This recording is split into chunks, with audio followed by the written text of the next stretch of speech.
Welcome back to Mallika Narayanan YouTube channel. இன்னைக்கு நாம் என்ன பார்க்க போகிறோன்னா பாசிப்பருப்பு சாம்பார் எப்படி செய்கிறதுன்னு. அதுக்கு தேவையான பொருட்கள்: பாசிப்பருப்பு சாம்பாருக்கு தேவையான பொருட்கள் வந்து பாசிப்பருப்பு 3/4 கப் வச்சுருக்கேங்க, கடலைப்பருப்பு பச்சை கடலைப்பருப்பு 1/4 கப் வச்சுருக்கேன், ஒரு தக்காளி, மஞ்சத்தூள், சாம்பார் தூள், பச்சை மிளகாய், கடுகு, பெருங்காயம், கொத்தமல்லி, கருவேப்பிலை, எண்ணெய், உப்பு, வெங்காயம்.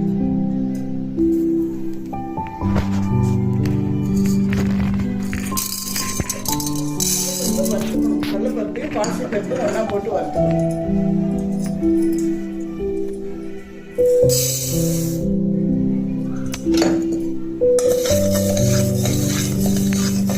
வாசனை வர வரைக்கும் வறுக்கணுங்க, அது வரைக்கும் வறுக்கணும்.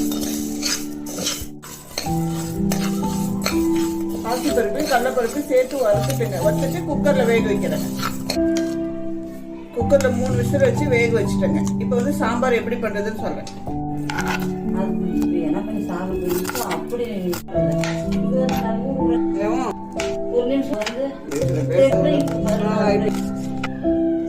பூண்டு சேர்த்திக்கணும். பூண்டு பாருங்க, பூண்டு எடுக்கும்போது நல்லா பூண்டு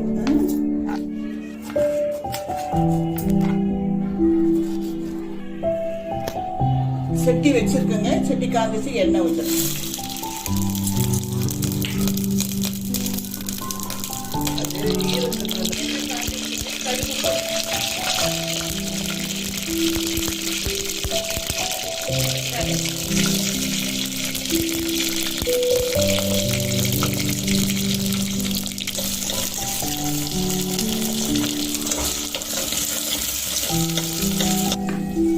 பருப்பு நல்லா வெந்துருச்சுங்க. 3 விசில் விட்டு எடுத்துடணும்.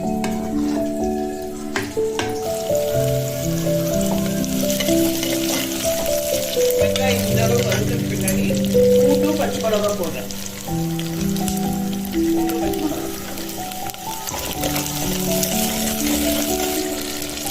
பூண்டு பச்சை மிளகா வறுத்த பின்னாடி தக்காளி போடுறேன்.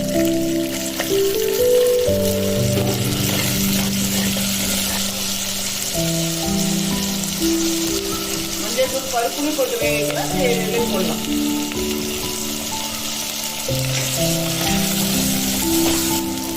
பெருங்காயத்தூள்,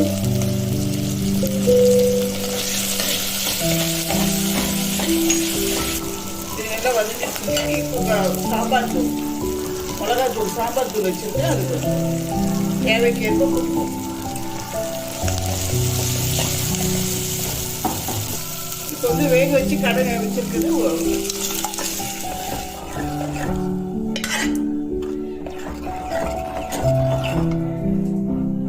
தேவைக்கேற்ப போடுங்க.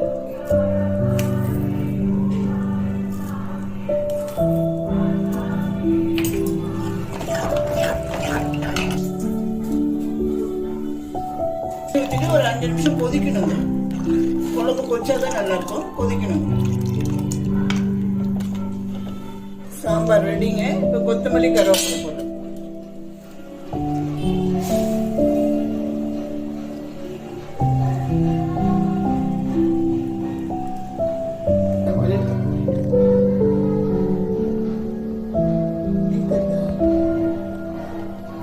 கொத்தமல்லி, கருவேப்பிலை போடணும். சாம்பார் ரெடி.